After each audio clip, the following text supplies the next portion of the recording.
first and last name and spell it for us so we have it right. All right, my name is David Garrard. Last name is spelled G-A-R-R-A-R-D. And tell us where we are. We are at Retro Fitness here in Jacksonville, Florida. Let's talk about life after football. What has it been like for you? How you doing? It's been great. Really, it's allowed me to spend more time with my family. I have 3 kids. I have an 8-year-old son, Justin. I have a 3-year-old girl, McKenna, and a 2-year-old, Sydney. So we have our hands full at the house, but also these are my babies as well. I have 2 retro fitnesses, one here in Harbor Village in Jacksonville and the other one in Bay Meadows on the south side. Okay, what are some of the things you guys do here? I see people getting fit. We have everything pretty much. We have a cardio theater where you can go work out and watch a movie all at the same time. We have a smoothie bar, so we make smoothies for you. We have tanning, we have classes, so we have cycling and Pilates and yoga and all of those things. And we have all the best equipment in town. So there's a lot of things here that most gyms don't even have. So fitness and all of that still plays a part in your life? It does. Just my brand, I just felt like I wanted to be able to give something back to the community business-wise, not opening up another restaurant or another chain, fast food place or something like that. I felt like I wanted something that would bring a little more quality to the community. And, I've always been someone that wants to give back, somebody that wants to be a healthy person. So I felt like for the community I could, do something along these lines, especially when it was brought to me. I didn't think when I got done with football, this is something that I would be doing, but when it was brought to me, I thought that'd be a great transition for me. And how long have you had this venture? We're going on our 2nd year now. So we've been open a full year, going into our 2nd year. It's been great so far. It's been a lot of learning experiences, a lot of things that I didn't know would come with it, but all of it has been great. All of it has been impactful for me and for my family. My kids love it. They love to come here and order smoothies and hang out in the kids' room. We have a child sitting room where when you come in, you can also bring your kids with you. So a lot of stay-at-home moms really love that side of things, and a lot of dads can, get home from work and bring their kids in and not feel like they can, get the kids out of the house, sort of thing. So,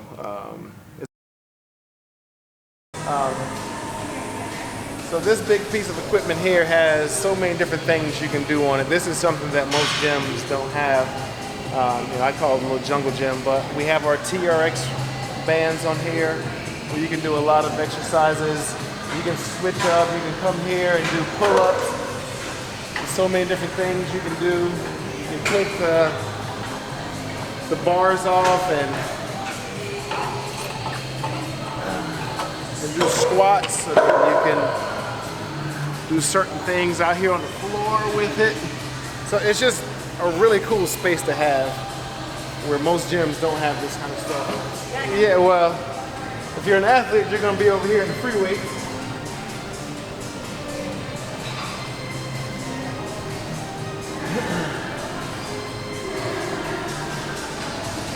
So in this section is where most of your athletes are going to be. You're going to be in the squat rack. You're going to be where the dumbbells are. You're going to be where the benches are. When you're an athlete, it's really back to the basics. You're not trying to do a whole lot of crazy stuff because you have to be able to monitor your body and not hurt yourself while you're here at the gym. So we can't do a lot of crazy things, but we also still have to be innovative too.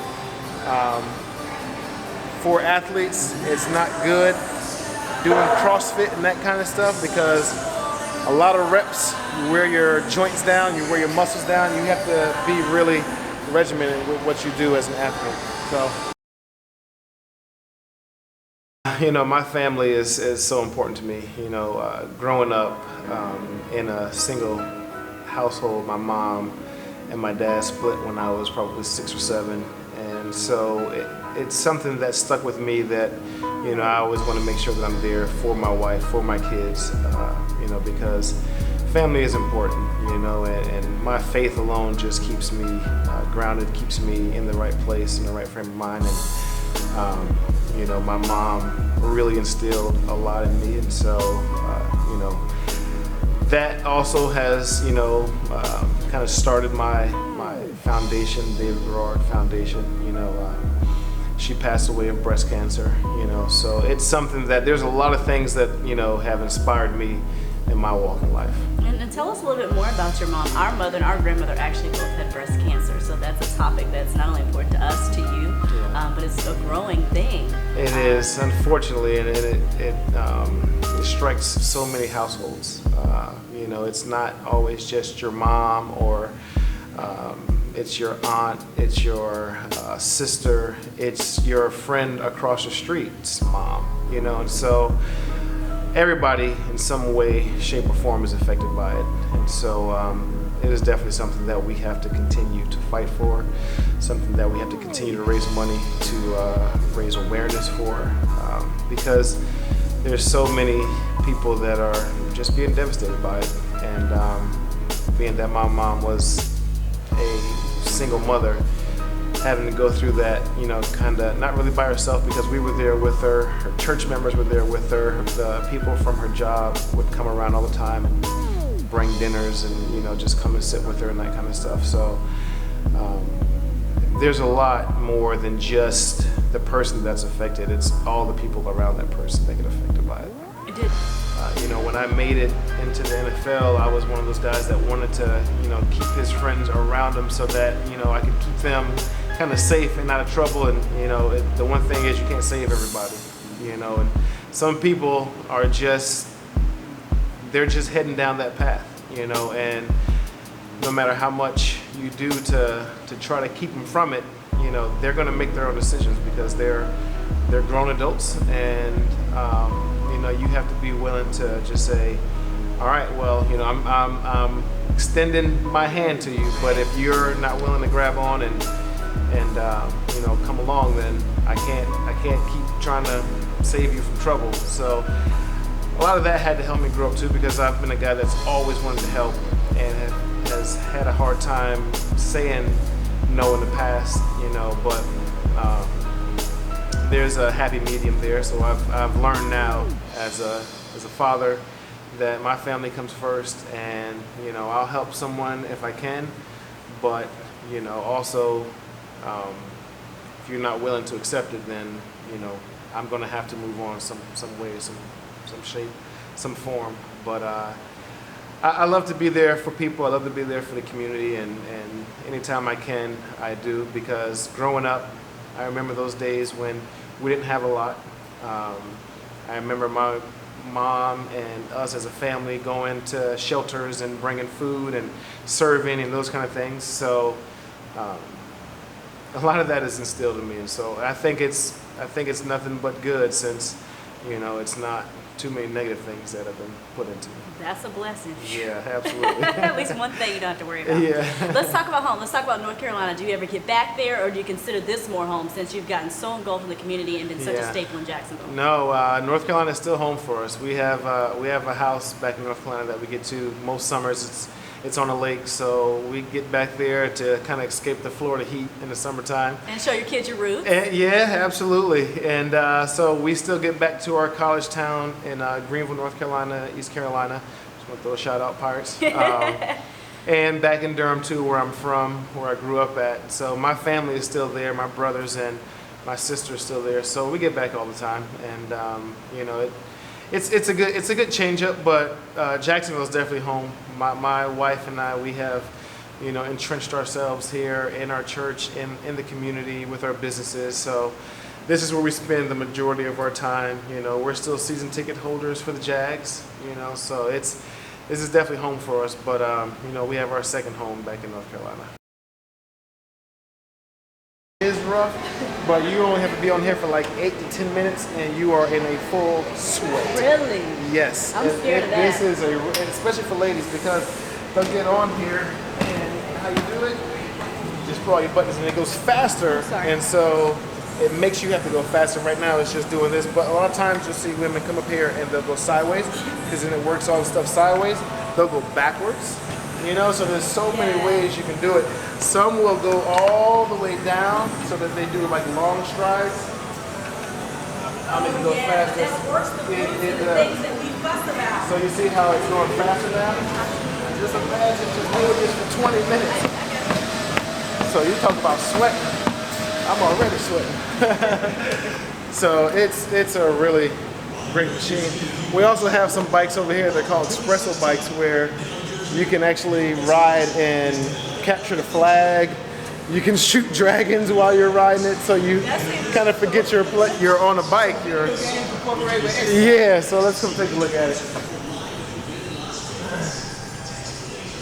I think it's on demo mode right now. At another retro in New Jersey. You can save your information on it, and you can have a ghost rider. So whatever you did last week, you can ride against yourself from last week. You can measure yourself. Yes, and you'll see the shadow like this right here. That was you last week, and you're trying to, beat yourself from last week. That's a good self-checks and balances tool, isn't it? Absolutely. That's cool. Oh my gosh. So it's like you're actually and like so, in a video so it game. looked like it's about to break. So here's the games where it's saying get the red dragon. So now you're trying to go get the red dragon. And so you're just basically doing that the whole time. You're not thinking, I'm getting a workout in right now, It's really cool. You can also do, we can do events against the other gym where we can do it all online. And so we're racing and competing against the other gym. So this is for the really competitive person who doesn't like to lose. It is, exactly. It is. That's for the people who... But a lot of times you want... Speaking of, let's talk about the Jacksonville Jaguars. Tell me about maybe your most memorable time with them. Last quarterback, playoff win. Yeah, and it'd probably go back to those playoff year in 07. Of course, the 4th and 2, getting 32 yards against the Steelers. I still get stopped all the time around here in Jacksonville for that, which is, it was definitely a big moment in the city. Also playing against New England that year, coming really close to beating them. We have a lot of conversations about that. But just really honestly, my whole time with the Jags was great. I really loved it all. Still can't believe I played as long as I did. Just never thought that I would be the kid coming from, Durham, North Carolina, and making it to college, and then having a chance to be drafted and then playing for 11 seasons. It still gives me goosebumps that I even, was able to go that long. I kind of gave myself 5, maybe 6 years to kind of make it. That's about average. Yeah, it is, especially for quarterback. I knew as a quarterback you could stick around a little bit longer, but to stick around even longer than that and to play and to have some success, so I was able to reach a lot of my dreams and goals in life, But now it's the second chapter in my life. I mean, I'm only 37, so I still have, a long time to live and a long time to do some other great things, I think.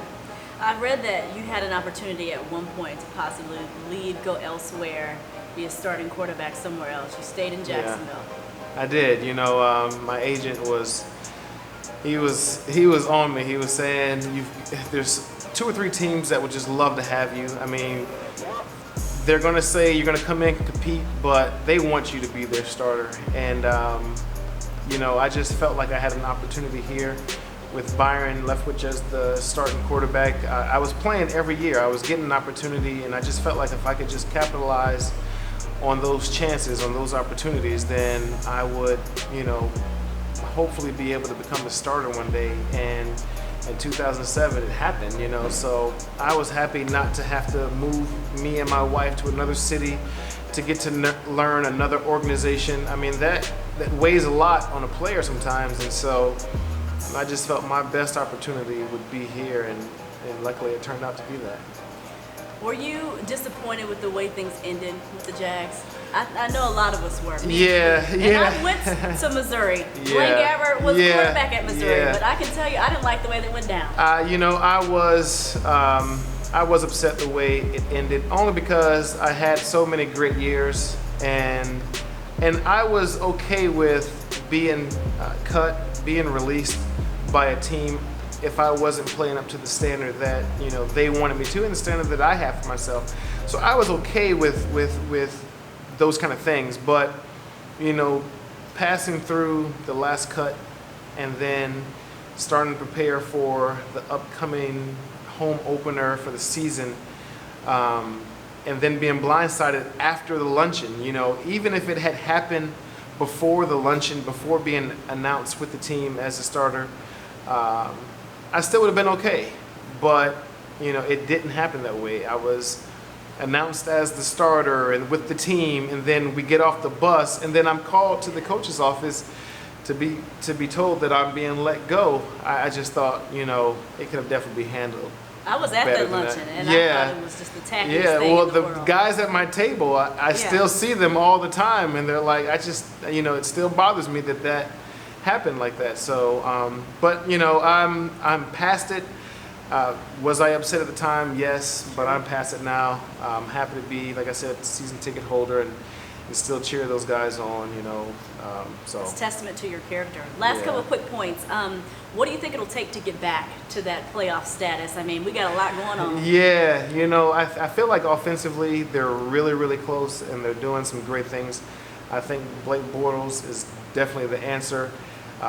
As he gets his decision-making things down, eliminate some of those mistakes, some of the costly mistakes. He's right there. I mean, 35 touchdowns this year with 18 interceptions. Normally, those are really good numbers, but a lot of those interceptions, a lot of those turnovers were at costly times, and a lot of times will put them further behind the opposition. So, as he gets better in that area, I really feel like the team is going to grow. Now, defensively, they still got to come a good ways. But luckily, defensively, you can add pieces and things can happen so much faster. So they've really overhauled the offense. Now it's time to kind of get that defense in check. And I think with free agents and some really good draft picks, and Dante Fowler coming back, and some Derek Marks also being healthy again next year, I think they have the makings of what it takes to at least make that real good run for the playoffs. But, you know, they're going to have to, you know, man up and make those things happen. Yeah. We have a great menu. Yeah, so we have a lot of the good supplements that you can put in. We have a little pro shop here where we sell some merchandise, but then also nutrition things as well. We have our coolers with all our drinks. So not just working out, you're also getting some of the right tools Yeah, to fuel yourself. And we want this to be kind of almost like Cheers, where you work out, but you don't just walk out the door. You hang out a little bit, you talk. All of our staff is, they know everybody that walks in the door.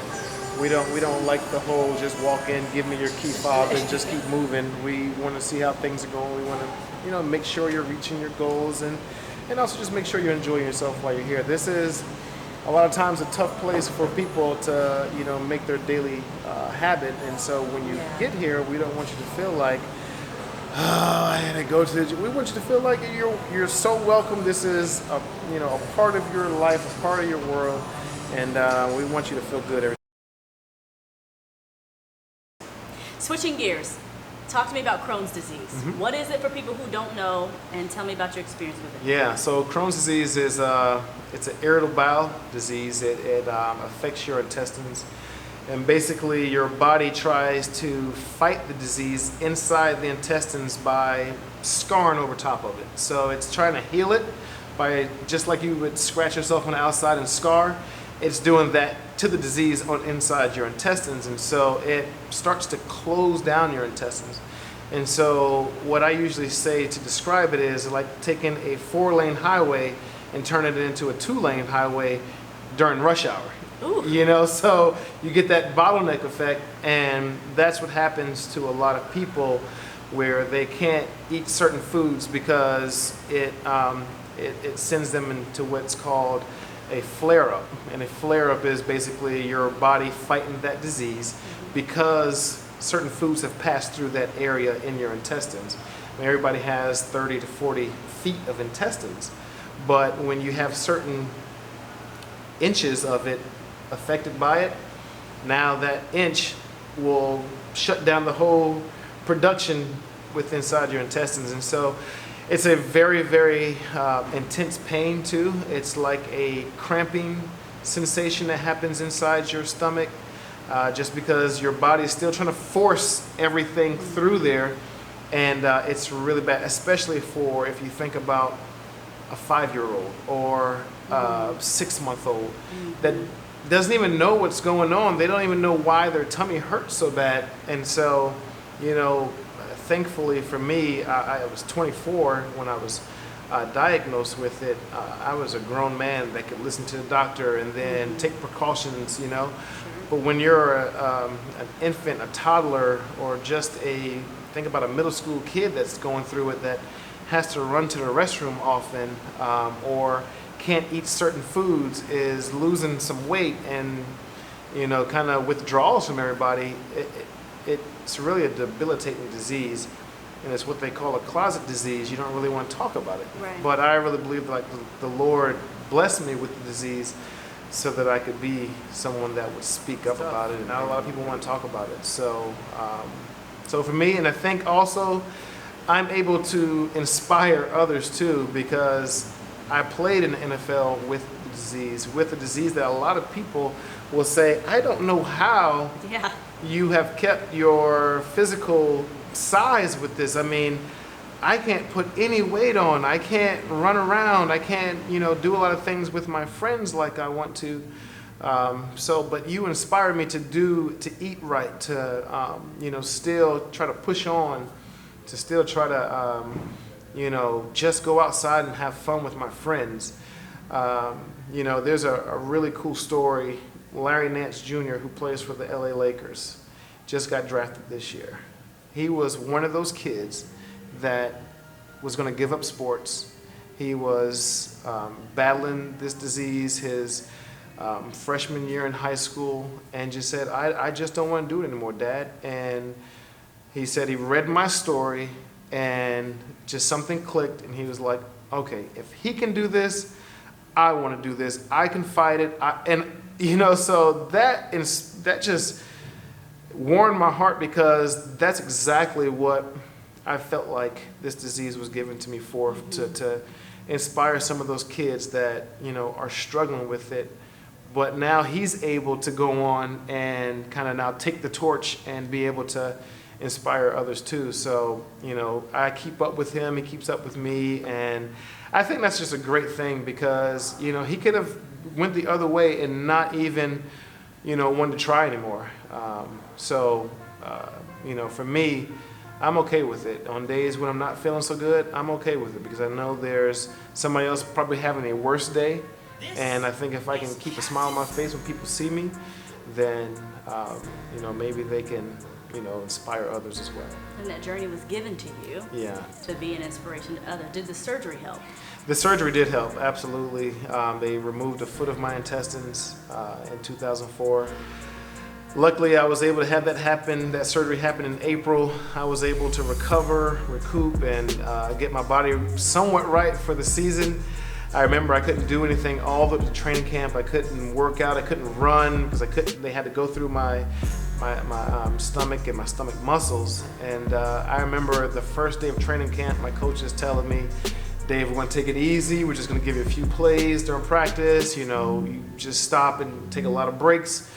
And I remember thinking, no, I'm fine. I can get out there. I can run around. Man, my legs felt like they were moving in mud, because I had very little, just muscle mass, and I was super skinny. I was trying to put weight on, so I was eating ice cream every night, and then got halfway through the season, all that caught back up to me. I was a little heavier than I should be. Oh man, it was. But I look back at some of the pictures of that season, I'm like, wow, I ate way too much ice cream trying to get myself back. But it's all a blessing, and I take it all in stride. How does David Garrard want to be remembered? That's a loaded question, but if you really had to leave a stamp, because you've done so much in the sports world, community-wise, what would be your legacy? What would you want it to be? Well, first of all, just as a man who loved the Lord, a man who cares so much for his family, and a man who cares for others. I honestly worry more about others than I do myself. I want to make sure that people can have a smile on their face because, you know, I was able to help them in some kind of way. So as long as I can bring a little happiness to someone, then I feel like I've succeeded.